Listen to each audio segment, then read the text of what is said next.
kenalin aku Alma. Belakangan aku lagi suka nonton YouTuber bapak-bapak yang punya pemikiran yang menarik dan gak jarang thumbnailnya juga sering pinggir jurang. Beliau adalah guru Gembul. Pemikiran yang menarik menurut aku di sini dimana beliau mencoba untuk membuat viewers atau audiens videonya skeptis dan mencoba memvalidasi kembali kebenaran dari isu yang sedang beliau angkat. Hal ini adalah salah satu bentuk untuk mendorong seseorang berpikir kritis. Berpikir kritis atau critical thinking ini sebenarnya adalah kemampuan yang dimiliki oleh semua orang dan bisa diasah. Di mana berpikiran kritis ini adalah kemampuan untuk mengumpulkan dan menganalisis informasi sehingga menjadi suatu kesimpulan. Sayangnya, kita kadang ngerasa cukup terhadap informasi yang kita miliki, jadi nggak melakukan validasi kebenaran dari informasi tersebut atau mencari tahu lebih dalam tentang informasi tersebut. Hal itu yang membuat kita lebih mudah untuk termakan hoax, ketipu atau kena scam, dan hal-hal merugikan lainnya. Maka dari itu, kita perlu untuk mengasah kemampuan berpikir kritis. Di sini, aku akan menjabarkan beberapa tahapan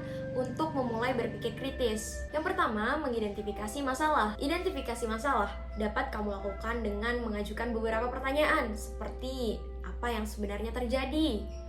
Kenapa hal ini terjadi?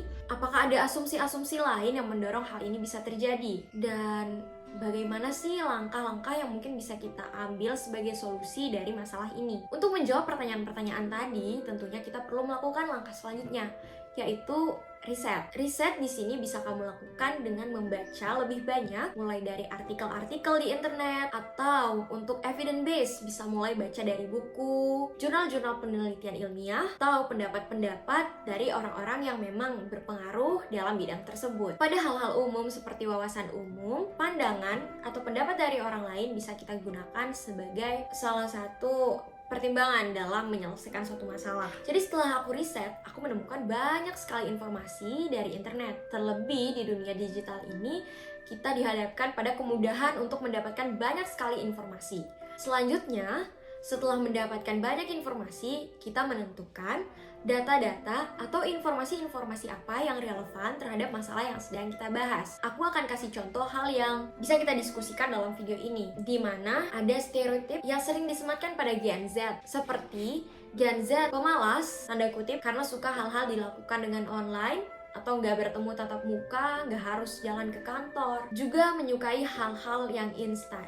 Dari stereotip ini, kita bisa mencoba untuk men-cross-check kembali atau berpikir kritis terhadap stereotip yang disematkan ke Gen Z ini. Contohnya, apa sih yang sebenarnya terjadi? Jadi, ada pengkotak-kotakan atau pengkategorian orang berdasarkan tahun kelahiran yang seperti generasi Z, generasi milenial, dan baby boomers seperti itu. Kenapa hal ini bisa terjadi? Lalu kenapa sih bisa muncul stereotip ini? Ya tentu bisa dipengaruhi oleh, untuk jawaban singkatnya bisa dipengaruhi oleh keadaan sosial, politik, dan ekonomi pada tahun itu yang berbeda, sehingga bisa menghasilkan karakter orang-orang yang berbeda juga di tahun tersebut. Lalu, asumsi-asumsi apa yang mendorong stereotip ini? Oh, ternyata ada banyak pendapat orang-orang yang bekerja atau yang telah bekerja bersama Gen Z mendapatkan pengalaman yang kurang menyenangkan. Akhirnya berkembanglah stereotip seperti ini yang sering disematkan ke Gen Z. Lalu gimana solusi yang bisa kita ambil untuk mematahkan stereotip ini terhadap diri kita? Apalagi aku sendiri Gen Z. Tuh, aku nggak mau distereotipkan seperti ini ketika aku nanti terjun di dunia kerja tentunya. Lalu gimana caranya untuk aku berpikir kritis mencari solusi untuk mematahkan stereotip ini terhadap diriku?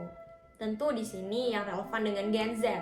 Mungkin kita bisa mulai dari pendapat-pendapat dari Gen Z itu sendiri. Kemudian kita bisa berlanjut kepada pendapat-pendapat dari orang-orang yang berasal dari generasi milenial yang sudah bekerja dengan Gen Z atau senior kita. Dan kita mencoba memposisikan diri dari sudut pandang mereka juga, sudut pandang yang berbeda.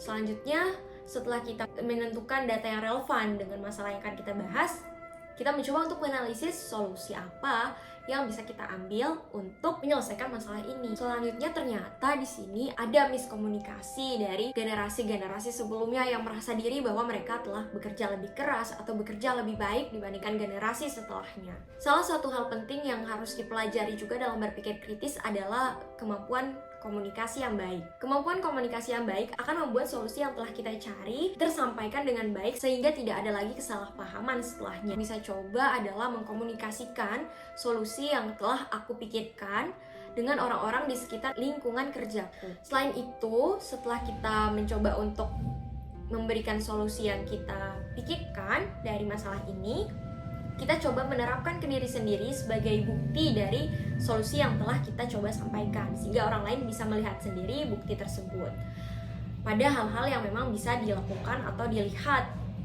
secara langsung. Selanjutnya, terakhir, kita menganalisis kembali solusi yang telah kita sampaikan atau kita coba terapkan, apakah sudah menjadi keputusan yang tepat atau ada keputusan lain yang ternyata mungkin lebih tepat untuk dilakukan.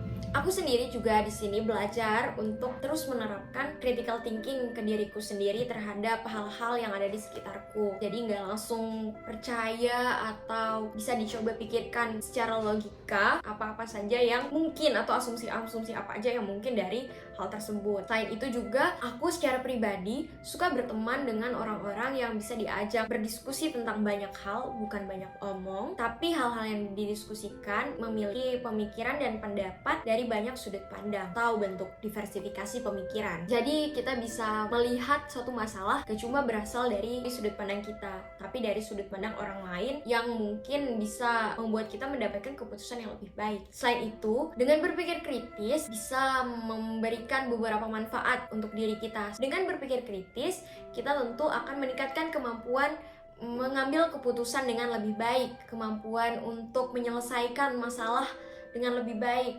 kemampuan untuk menyaring informasi-informasi atau riset dengan lebih baik, dan kreativitas kita juga akan meningkat. Rasa ingin tahu kita juga akan meningkat terhadap sesuatu. Mungkin itu aja untuk video kali ini. Aku harap kamu bisa mulai menerapkan berpikir kritis pada banyak aspek kehidupan agar bisa menjadi pribadi yang lebih baik. So, mungkin itu aja untuk video kali ini. Thank you for watching. I hope you enjoy this video. See you in my next videos. Bye-bye.